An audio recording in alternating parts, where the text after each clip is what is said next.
This is Fight Court, ladies and gentlemen. We are not live, but I'm live. And I got my man Ryan Quinn in the house, but it's not about us. It's about our guest of honor, victorious over the weekend at the UFC Fight Night. I was there in attendance watching the whole thing go down. I love it. Sam Hughes. Sam Page, how are you? Good. How are you? Thanks for having me on. Well, it is our pleasure for you to come on. I thought you had a great fight. It was a wonderful fight, back and forth. When the decision was read, how confident were you that you were the victor? I was 100% confident. I told Coach Safe that I was so sure that I won. I knew I had the first round, and for sure I knew I had the second round. I thought actually a couple judges might judge that second round 10-8, but one did. So, but that's okay. I was going to get my hand raised though. Well, again, congratulations. I thought it was a great performance. Safe. So at one point when I think of Safe, like he's this hard dude, right? He's like yelling at everybody.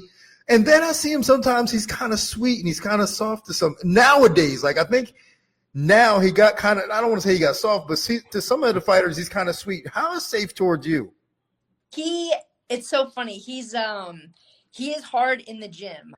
Man, those rounds, I think the rounds in the gym are tougher than the actual fight. So he's honest. He's super, super hard. But he told me that I know whenever you do the work, he's going to be less hard, not yell at you so much. And I did that this camp. I put in the work. I was there 7 days a week, almost every week. So I did the work, and I was excited. Awesome. So, Sam, somebody pointed out to me on X that you've actually been an underdog in every one of your UFC fights. Are you aware of that? All 10, yes. That is insane. That is awesome. I'm not mad at it at all. Yeah. I love it. Yeah, that's great. I love that. Going into the fight, I thought it was, I don't even know if you realize how diverse you really looked. Like you controlled her in the second. I was pretty confident you won too. I usually watch the fights on mute. Not that I have anything against the commentary crew. I know one of the guys pretty well. Buzz off. He's pretty ugly, but whatever. But I loved how, especially in the first round, how you finished the exchanges. You were at the end of everything. You put a stamp. Like I said, you pressed enter. And then the way you wrote her out, you shot under some punches in the second. So was that part of the game plan? What was the game plan going into the fight against Luciana? Yeah, definitely. So she had me by almost 2 inches as far as reach goes and height. So me being a pressure fighter, the whole game plan, get in on her hips, stay in, be first and be last on all the exchanges, and do not let her stay at range and throw kicks and throw knees like she did, and then get the elbows off. So the whole game plan was to get in, shoot. I've been working with Kyle Crutchmer, and shout out to him and Charles Bird to help my striking out quite a bit, being first and being last. And we're keep building. I think I keep showing a different fighter every single time I fight. And so I'm excited to keep building on that and throw more than, 2 punches at a time. I was kind of hard on myself looking back at it. And in the third round, I was throwing 1 and 2s. And so she caught me with a couple uppercuts. She caught me with the long knees. So I need to do better about that. But, I think I showed a lot of growth in this fight, and I'm really excited to showcase that. Absolutely. So any injuries? I mean, I see you're a little roughed up in the face. But...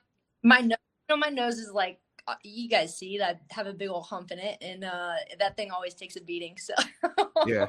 See, I got cut here once in a fight, and it just has dead skin, and it just cuts like every 2 other weeks. Even though I'm just doing jiu-jitsu now, like it's just like, oh, there it goes. It's just. Yep. So you should just name it, because it's going to be there forever now. It's my little shark's tooth. It's pretty big. My beak. Sam, you strike me as the type who played sports your entire life. Yes. There's just some females that I just look at and I go, she played softball, she played soccer, she was hooping. Like, what all sports did you play, and what did you excel at the most? You named all my sports. See, I know I can see you on the court. You struck me for a lacrosse player, honestly. So I had not okay. So that's the only sport that I haven't played. But I grew up with 3 older brothers, so I was constantly chasing them around, acting like a little tomboy, running around with the boys, and just trying to keep up. So I played soccer when I was little. Played softball junior high. I actually got pulled up to varsity in junior high. And then the track coach found me. And then that's whenever they were like, what are you doing with the softball thing? Come run. And because I was the one stealing bases. I was the one, switch hitting and everything else. So I love softball. I love basketball.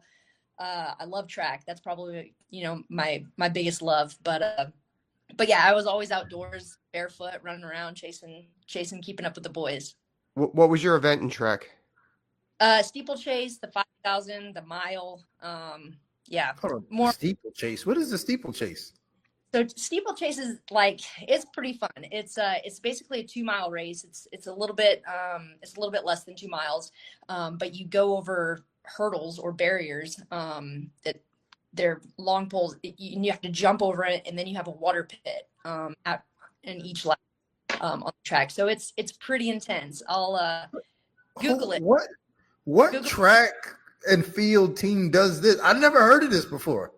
It's really only in college. Steeplechase. They don't really have it too much in high school, but in high school I was a 2-miler, miler, and 800-meter runner. So when I was a sophomore in high school, the track coach tried to get me to come out in the spring because I was wrestling in the winter, and I was like, yeah, okay.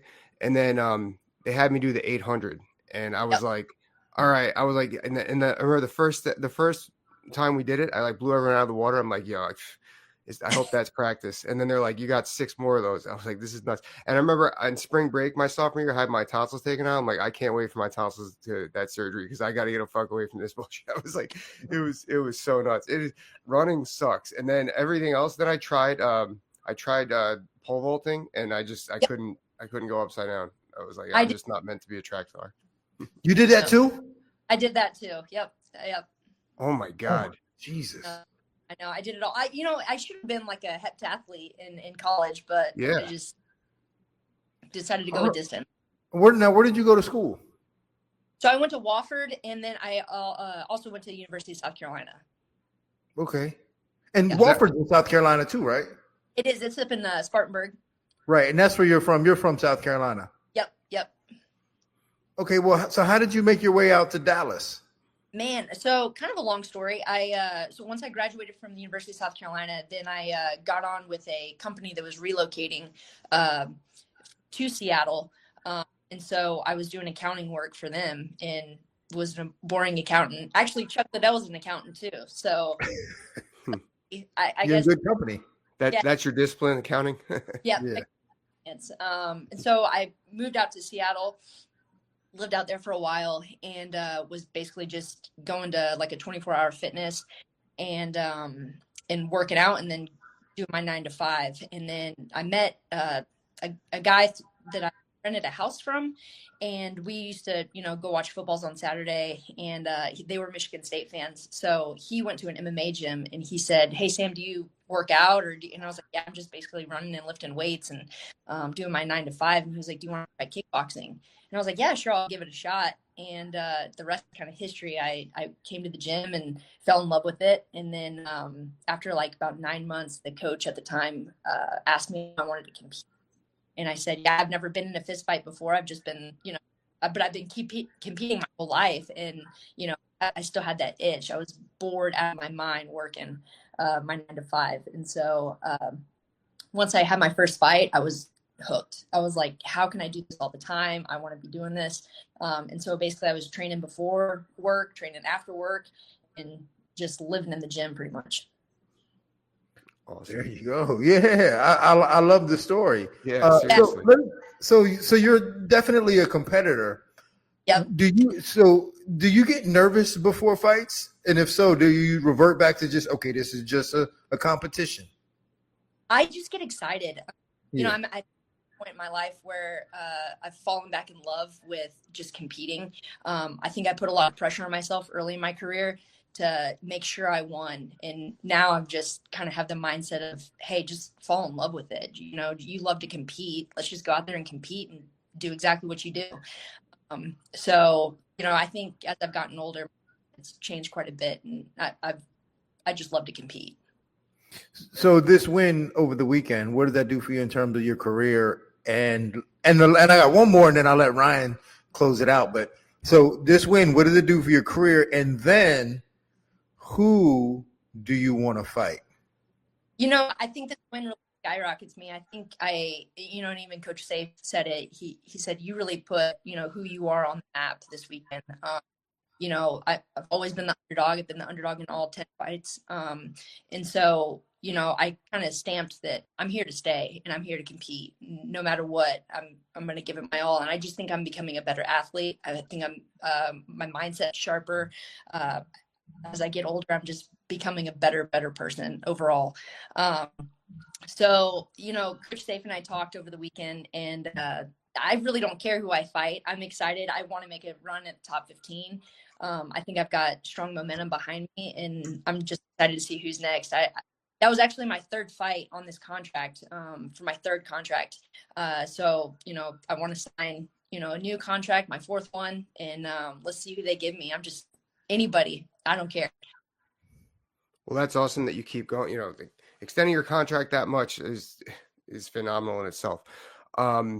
So a timetable, like you're pretty healthy. When do you think you're going to go in there again? Like later in the summer, the fall? You know, I think they've already got the international fight week solidified, but my birthday is actually June 28th, and I would love to fight in June and then one more time this year. So if I get 3 fights this year, man, I feel like that would be a big success. Beautiful. All right. So we actually started this conversation last week with fighters, but any hobbies outside of fighting? Any sports you watch? Yeah, I'm actually a track and field coach at a small private school, high school. That's awesome. I've got my kids, they're on spring break right now. So they were funny. They threw a watch party for me, and then they were all congratulating me. And I was like, well, get ready, because next week's going to be hell for you guys. Let's get So I said, it's break while it lasts. But no, I think we've got a couple meets for middle school and high school next week. So that's my hobby, being a coach and being an athlete. You are a busy woman. You watching any TV shows right now, or anything streaming? I like trash TV. I'm excited actually for March Madness. That's kind of like my one thing. I think Duke's gonna go pretty far, and my girls, my Carolina Gamecocks, they're always in it. So I'm excited to root for them. Do you know Dawn Staley? No, I've never met her. I've always wanted to meet Dawn Staley. Yeah, I think she's just an awesome coach. She's freaking.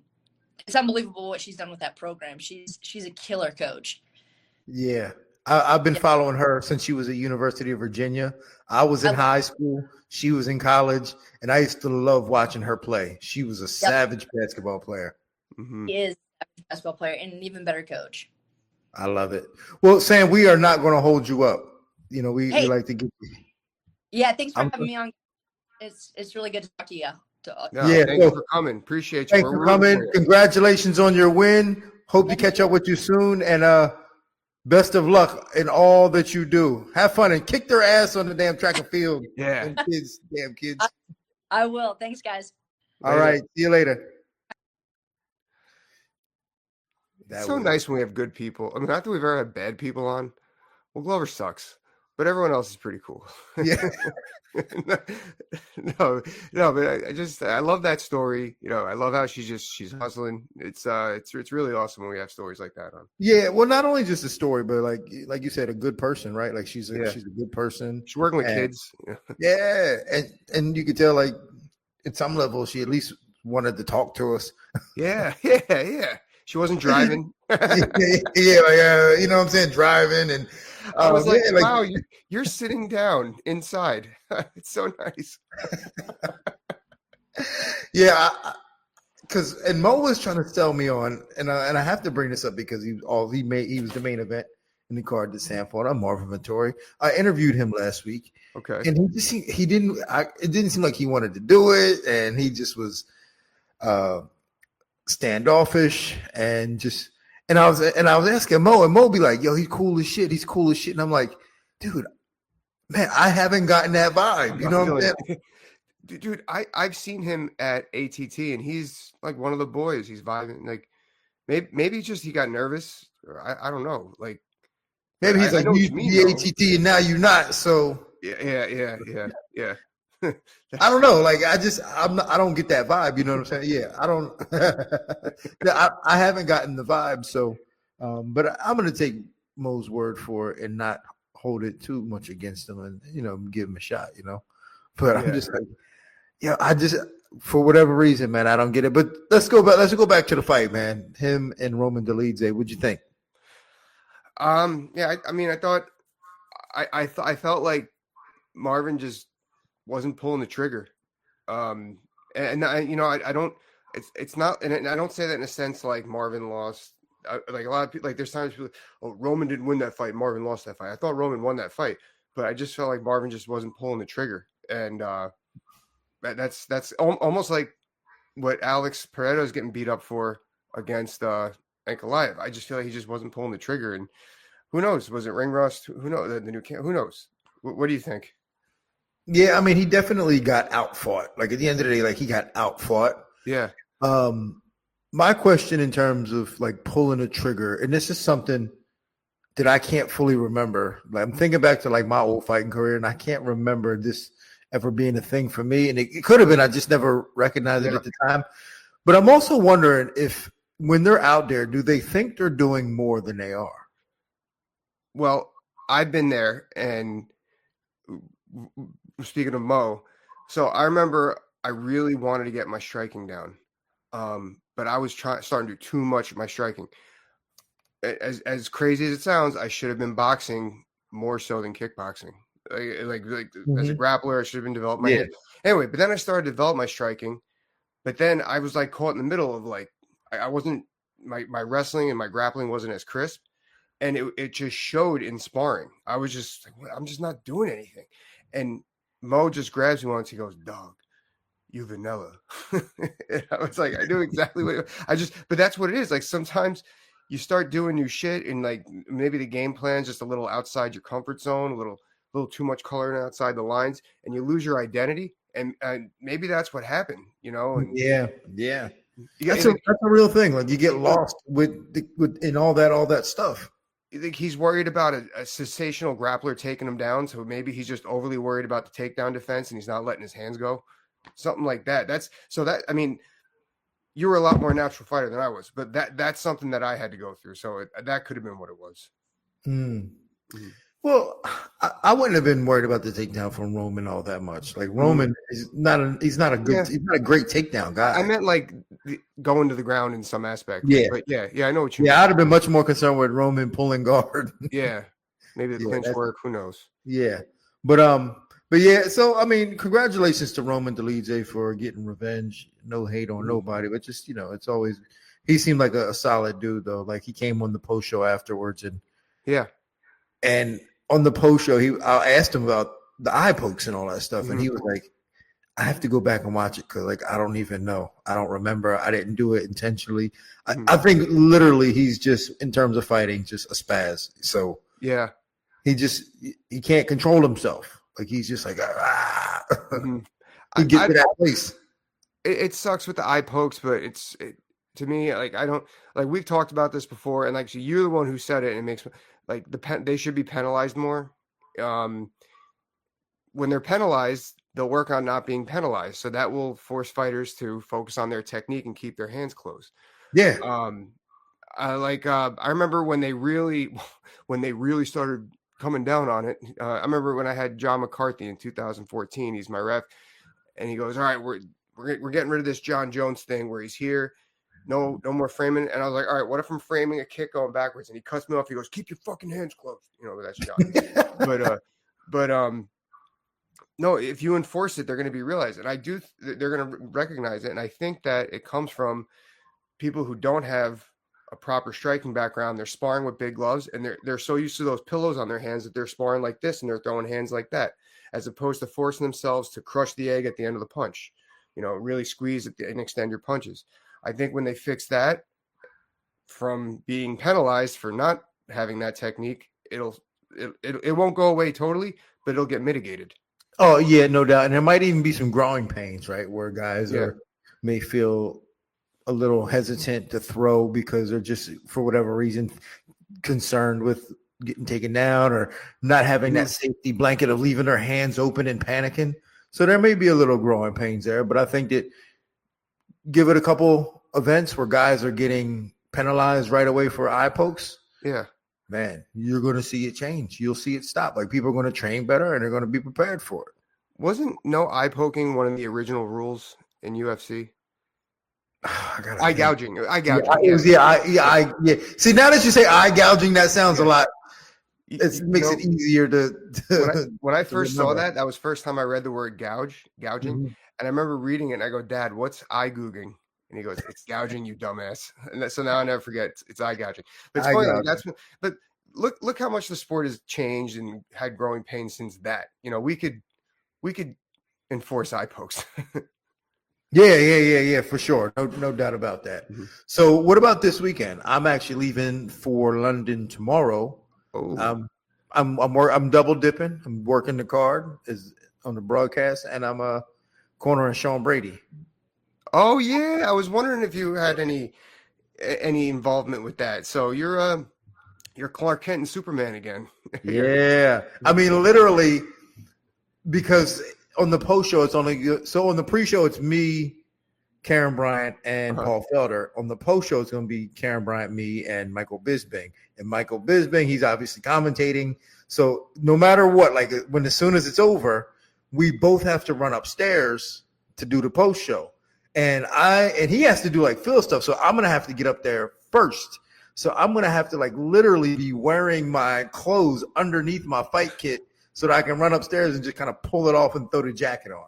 Man, if only the UFC could afford more staff so you guys don't have to be running back and forth all the time. You know what I'm saying? No, you should get a scene where you're like ripping something off like Clark Kent to Superman. You should figure that out. Yeah, that'd be a great reel that we're trying to get going. But yeah, no, I love the main event. I hope Sean gets inside. You know, I won't ask you too much of the game plan, and I guess I should take advantage of that because you can't be like, no, I don't agree with you because it's going to keep you off. But no, I think that he's got good striking, linear striking that could get around a lot of Leon's stuff. I do think if he stays at range, he might fall victim of a head kick like Usman did. So if he doesn't get comfortable at range and he just stays moving correctly, he'll be fine. I don't see him. I know that Leon's had some success with takedowns of late. I don't really see that being that much of a threat to Sean. Sean's pretty stout, and against somebody who's striking and keeping the volume up on you, it's not that easy to get in with if you don't have real true wrestling and leg attacks. But I think if Leon is able to stay on his horse in his own right and create angles and keep Sean, and he could point himself away to a victory. Yeah, it's amazing how like this fight is so easy to kind of dissect, right? When you look at both guys, it's like, all right, definitely Sean has to get in, and not definitely, but Leon staying at range and being able to pick them apart. Mm-hmm. Yeah, I mean, it seems so easy and apparent, but like playing that chess game, that's what makes the chess game even harder. Yeah, because you got to really break it down even to its minuscule pieces to be able to get that off. Well, to your point, what you just said, I think that round 1 and round 4 are going to be completely different fights. You're going to see massive adjustments in the corners. I mean, there's going to be plan A and plan 1A. You know. Yeah. So it's just going to be determined by how the other one responds to their opening moves, and this is what I love to do, man. I love the chess match of it. Yeah, and I like Leon. Like, Leon's a good dude, man. I like him. I've kind of kept in touch with him through the years every so often. Mm-hmm. But hey, this is the game, man. Yeah, I got to figure you out. You know what I'm saying? Like, for me, I got to figure you out. When and actually in 2019, Tyron was supposed to fight him. So I studied him a lot back then and been watching him over the years. So he's gotten better too. Like his being able to fight from switch stances has gotten better. His wrestling has gotten better. His offensive wrestling has gotten better. So I was just going to ask you, what's the difference between Leon now and Leon for 2019? And yeah, those things, he's gotten better. So, Mhm. Yeah, and skill wise, man, he might be the best guy. Like skill wise, with his body type, might be the best guy in the division. Yeah, you know, but he's quick. He's really quick and he's long. Yeah. So I love that we got our work cut out, but I couldn't ask for a better guy than Sean Brady to go up to challenge this with. You know what I'm saying? Like, you know, and that's me being selfish, and you know, this is me trying to put together a game plan to beat Leon, which is I am, but that's obviously Sean's career. But I mean, Sean is so prepared. He's so mentally tough, so strong in terms of physically and mentally that I couldn't think of a more prepared person to fight Leon. This is the best match, the worst matchup for Leon we could see right now. That's what you're saying. Yeah, for sure. So what happens if either one wins this fight? What do you think? Let's say Leon wins, say Sean wins. What happens with either of them? That's a tough one, man. I think it depends on how they win too. The problem with Sean Brady is that he's never really been in the spotlight. He hasn't been in the spotlight enough to be like, all right, I want the title shot, and for them to take it serious. So they'll probably make him fight another one. A rematch with Bilal or Bilal Muhammad. Well, if Bilal loses, right? Like right. So depending on how things shake out, but then there's also Shavkat. So depending on how things shake out, it just depends. But I'm sure they'll have Brady fight one more before a title shot. Same thing with Leon too. I think even though Leon defended his belt twice and was good, something about him, I just think they don't trust him as champion. And he doesn't do numbers, so I'm sure that they would make him fight another fight before he got a title shot. You got that boogeyman Shavkat Rakhmonov in the division. It's like welterweight is such an interesting division because it's top heavy, but it's not, and there's no you could argue that a lot of different people given the situation could leapfrog the other. Yeah, I know. That's why no one wants to fight each other. Yeah. Because I think they recognize that. So everybody's kind of afraid to fight each other. Not afraid, but they don't want to fight each other. And they definitely don't want to fight backwards because they're like, I don't want to lose my spot. That's why it's always been that way. No one wants to lose their spot. Well, it's a big fight for the division this weekend. Yeah. For sure. You know what else I think this weekend? I'm interested in the Molly McCann fight. She's back in London, but I think that's an interesting matchup. Hold on. Tell me who she's fighting. She got a new opponent. Okay, all right. It's a difficult name. It's a difficult name. Smith. No. No, I know you're talking about. It's Tassara. Yeah. So McCann. I don't want to call her by the wrong name. Alexia Tenera. Alexia Tenera. Anyway, so she's got solid striking, but she's very cookie cutter. Another one, but I don't think that Molly. I think that Molly, with all her faults, has great head movement to power punches, and I think that's a horrible matchup for Alexia. So I think it's going to be interesting to see. But if Molly loses this fight, it's because Alexia is just jabbing and jabbing and jabbing. And it's going to be very boring, and I think that's a career for Molly. Well, I thought that you were excited to see Molly because she was originally scheduled to fight Estella Nunes, rather. And you remember her back from the old top team. She used to She used to train with Sapo and them. Yeah. I remember her. Yeah, so that's why I thought you was interested in this fight. That's why I was like, he doesn't know Molly got a new opponent. No. Actually, I forgot that Estelle was fighting originally, but no, I remember her. Yeah, but you're right though. Molly, she's got good power punch, and she's such a good athlete. I mean, she's like Sam, right? Yeah. Like, really, like grew up playing all kind of sports, So she just has to kind of figure out how to translate that to consistent wins over and over. Like that's been the issue. Just small little things that you're learning on the job, and you fail in front of everybody, so it always kind of feels and looks bad. But she just got to find it, and I think she can find it. Yeah, just get back to her identity. It's her identity. We talk about athletes doing other sports. I think I think we talked about this before.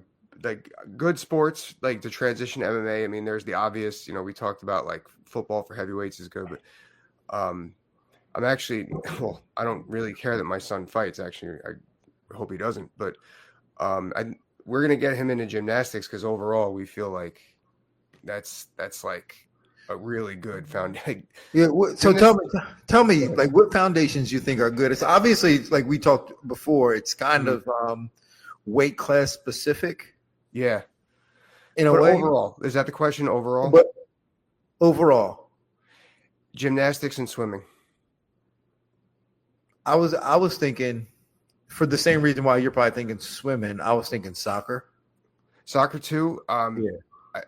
Actually, that's another thing we're looking for. Son, soccer is fucking crazy, but I feel like swimming is a little bit more upper body and core, and maybe not core, but it also kind of saves your legs. But of course, I didn't think about saving my legs until I turned like 33, so I guess it doesn't really matter. I can tell you what I would choose over any other sport to take a fighter from. What? Dancing. Yeah. If you can dance, you can fight. Yeah, well, I can't dance. So. Well, but not to say that if you can't dance, that doesn't mean you can't fight. I'm just saying that if you can dance, it's probably going to be a lot easier to teach you how to fight, especially if you can do different type of dances and even break dance. Like if you can break dance, I'll make you a tremendous grappler. Yeah, but dancing is serious. You ever go to I've been to a salsa dance. I've never salsa danced, but that shit is pretty difficult. The way they move, and then they're doing it for like a half hour.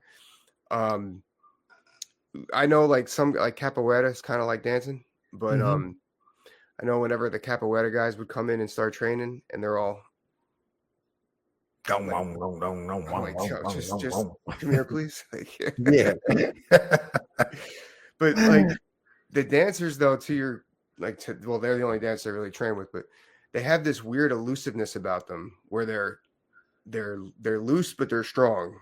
I don't even know if that makes sense. No, but isn't that how you want to be when you're fighting? Yeah. Sometimes, you know what I'm saying? You want to be loose and strong. That's what I'm saying. That's my point.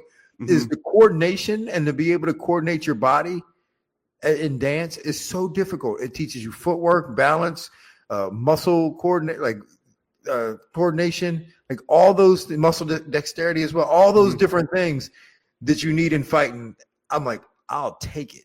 Give me someone who can do that. So, if Carlton Banks was going to fight, he would have tore it up. He might have tore it up. I'm sure we could, that little dance, I'm sure we could kind of freak that into something. That's a feint right there. You know what I'm saying? That's your guys' next looking for a fight episode. You guys got to go to some nightclub and be like, you want to fight? Let's go. So I don't know if you know Anna Crutchfield. She's like 5-0 as a pro right now. She's really, or 5-1, I think.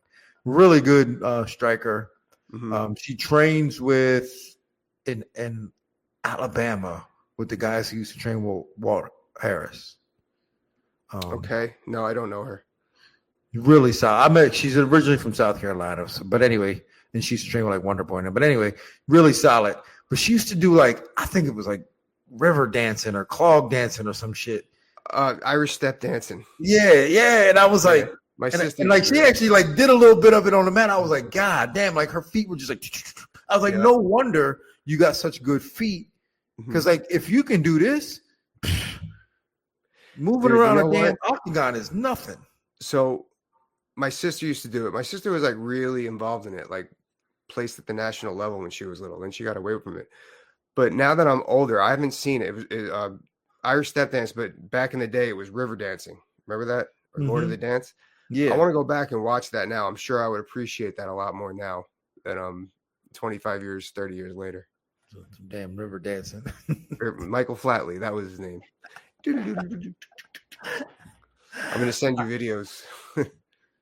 Any other fight stand out? Oh yeah, Jan Blachowicz versus Carlos Ulberg.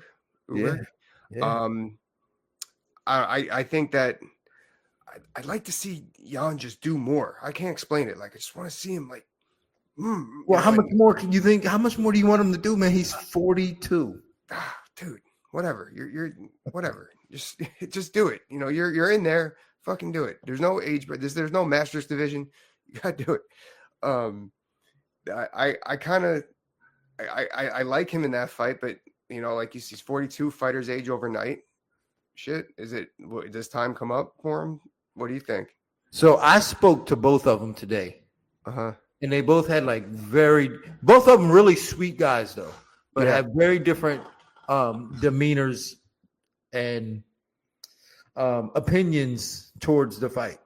Mm-hmm. Like Carlos Ulberg was obviously confident, but more on the lines of, it's going to be a great fight. You know, I'm looking forward to, doing my best, getting the win and moving forward. And Jan was like, he's very charismatic. Mm-hmm. He's funny. Charismatic and funny. And he was more like, I'm gonna knock him out in the third round. I'm getting my belt back. I don't care who has it. It was, but all in a fun, playful way, right? Yeah. But you could just kind of see the differences in the two. But I'm leaning towards Jan. I think Jan has that Glover thing. Yeah. In terms of, you said the word earlier, identity. Mm-hmm. Like he knows his identity so well, and he stays within that. He's got great defense. He understands distance really well. I'm leaning towards him. The only thing that I'm afraid of, like you said, like if he can't see the punches, right? Like if the age has caught up to him overnight and he can't see the punches, then that's going to be a wrap. But other than that, man, like if he still has some vision left, I'm leaning towards Jan. All right. So there is one fight, and I'm gonna let you guess which fight it is before. But this is the X factor. Your guess fighters. It all depends on which fighter does not show up. On which fighter does not show up? Yeah, that's the theme. That's the X factor. Which fight am I talking about on this card? Leon. No. Kevin Holland and Gunnar Nelson. Gunnar Nelson. Oh my God. Shit, forgot about that guy. I loved Gunnar Nelson. Gunnar Nelson has some savage ground and pound. He was a great man. I wish he was active. I don't know what happened. Now he might have aged out a bit. In 2 years. He might have aged out a bit, I think. Yeah, I guess we'll see. I mean, he used to be really active. You know, he was always fighting. And I forgot Kevin Holland and Gunnar Nelson was on this card. Actually, it's a good card. It's a great card. Nathaniel Wood, he's always fun to watch. Oh yeah, I like Nathaniel Wood. Yeah, but I think Gunnar Nelson beats Kevin. I think so too, but who doesn't show up? But you're right. Like if Kevin shows up, Kevin might knock him out. But if Kevin shows up, he's gonna get beat.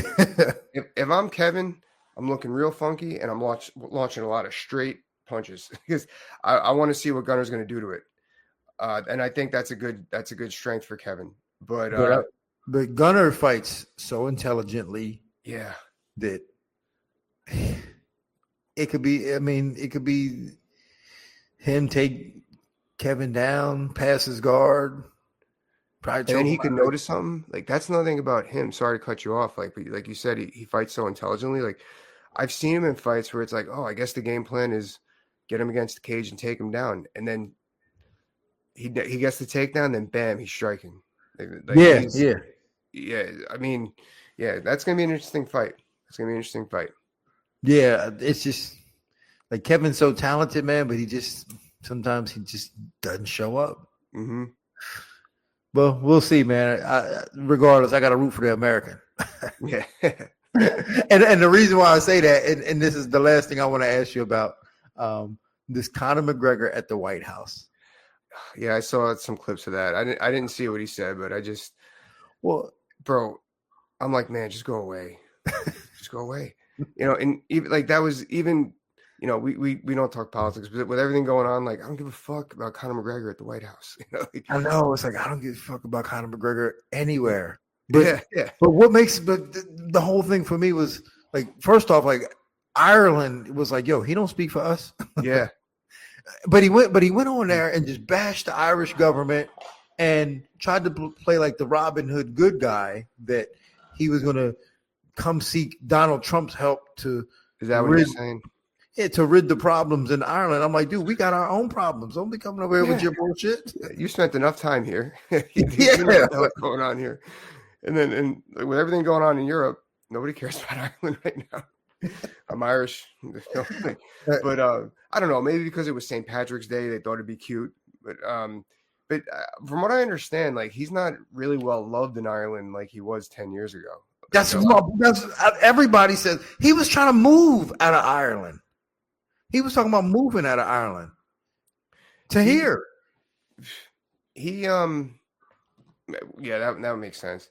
I remember I first found out like someone grew up in the same city that he was at, and they were like, man, nobody likes that guy. He's got more kids than you can imagine. Like he's always getting into fights and drunk. Like he's not a good representation. He's not a solid individual.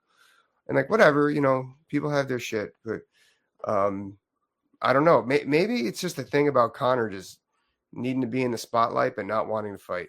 That's what it is, man. He just needs to be in the spotlight.